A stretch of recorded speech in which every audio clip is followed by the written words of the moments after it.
Hello guys, good morning to all, welcome to Shiva Sharma vlog. कैसे हैं आप सब लोग? मैं बना रही हूँ ब्लॉग और आज है एकादशी, अपरा एकादशी। अपरा एकादशी की आप सभी को बहुत बहुत बधाई हो। मेरा आज व्रत है, जैसा कि आप सभी को पता है मैं एकादशी के व्रत रखती हूँ, छोटी बड़ी सारी एकादशी के व्रत रखती हूँ।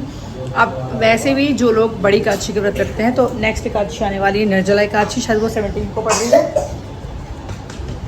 तो जिनकी शादी हो चुकी है वो लोग बस लाओ दो बस, जिनकी शादी हो चुकी है वो लोग जो है जोड़े से व्रत रखते हैं। जोड़े से मतलब एक अपरा एकादशी का व्रत रखेंगे, आज की एकादशी, और एक रखेंगे निर्जला एकादशी का रखेंगे। मैंने थोड़े से मखाने फ्राइड करे हैं।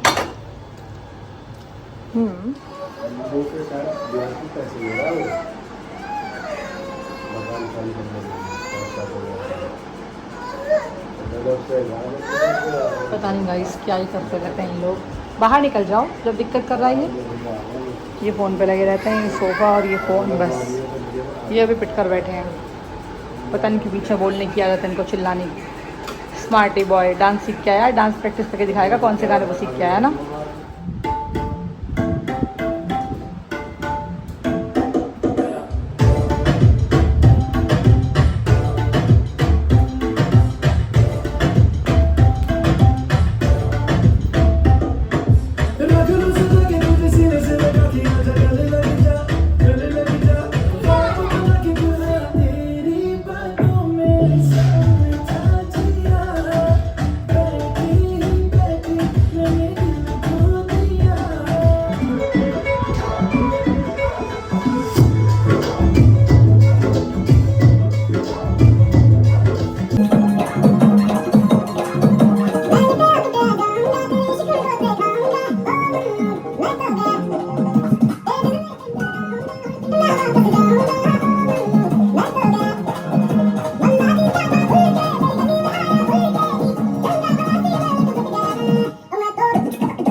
गाइस, जय श्री कृष्ण आप सभी को।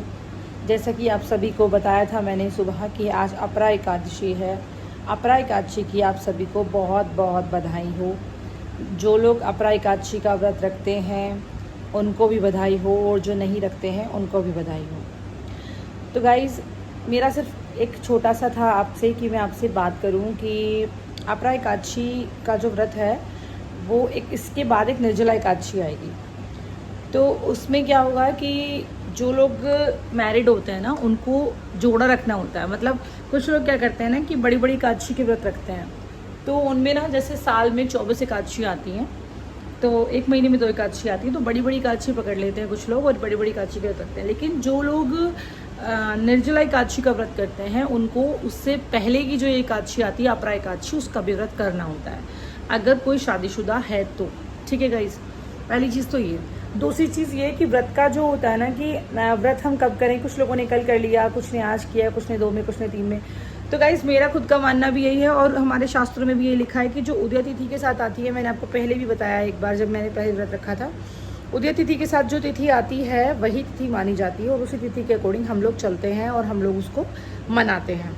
अगर सपोज़ करो कि एकादशी में कल दशम में एकादशी थी, तो दशम में एकादशी का व्रत अच्छा इतना नहीं माना जाता है जितना एकादशी में द्वादशी का व्रत अच्छा माना जाता है।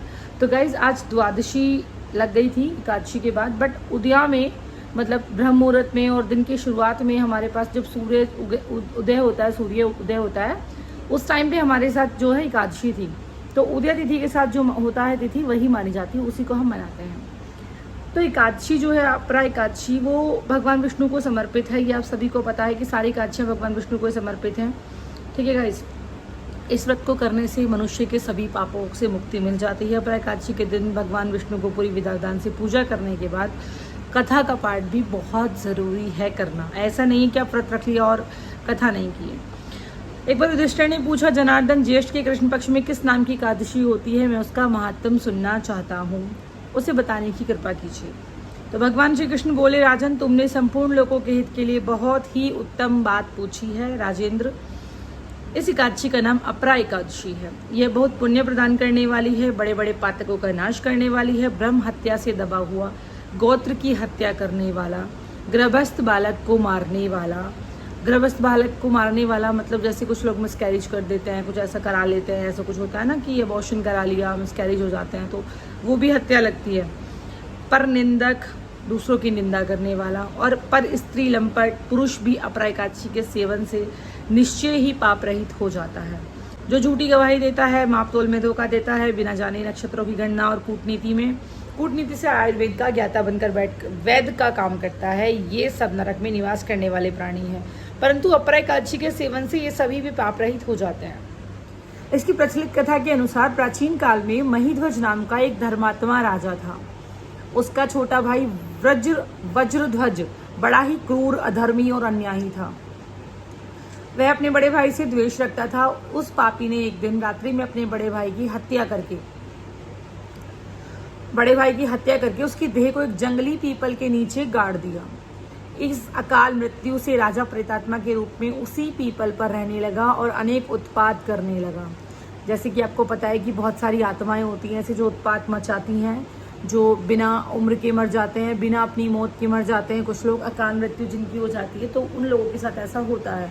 इसलिए कभी भी गाइस, कभी भी आत्महत्या और ऐसी चीज़ें, सुसाइड जो हम लोग कर लेते हैं ना, किसी चीज़ को सोच के, गुस्सा होके फैमिली से, कभी नहीं करना चाहिए।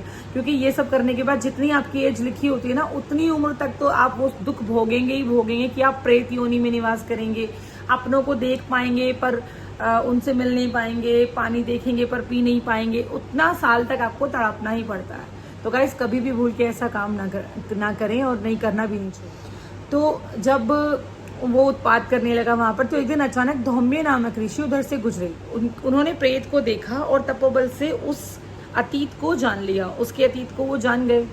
ठीक है, आपने तपोबल से, तपोबल कहते हैं जो पहले लोग ऋषि लोग तप करते थे ना, तो उनमें बल आ जाता था उस तप से, उसको तपोबल कहते हैं।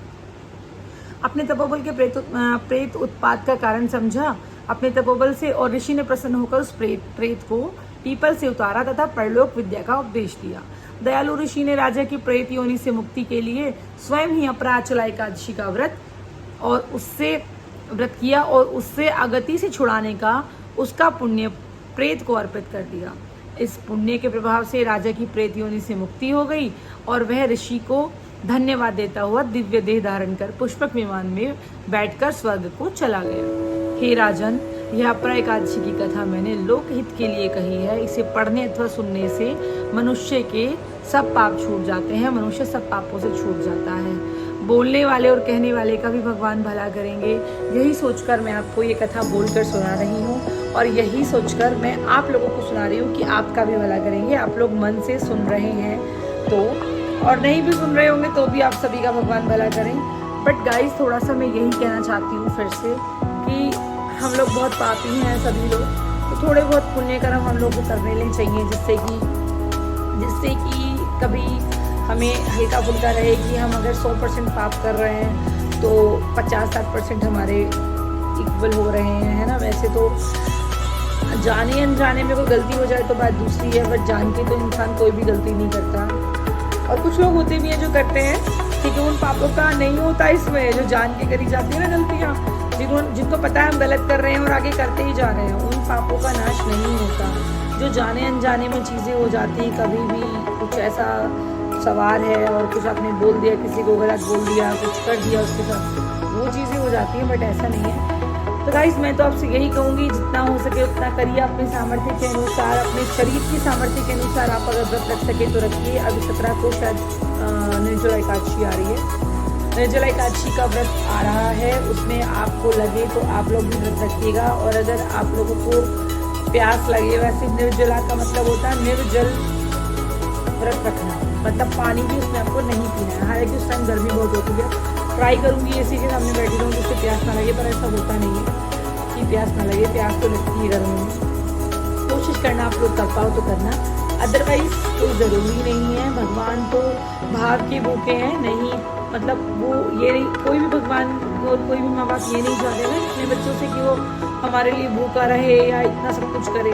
बस ये है कि अपना प्यार दिखता है कि हम ये सब कर सकते हैं, ट्राई तो कर ही सकते हैं ना। एटलीस्ट मम्मी पापा को खुश करने के लिए अच्छी से अच्छी चीज़ें ट्राई करते हैं ना, कि मम्मी इस चीज़ से खुश हो जाएगी तो ये चीज़ करते हैं, पापा इस चीज़ से खुश हो जाएंगे तो ये करके, ऐसे ही हम लोग ट्राई करते रहते हैं भगवान को खुश करने की, और क्या है, मेरा तो यही मानना है।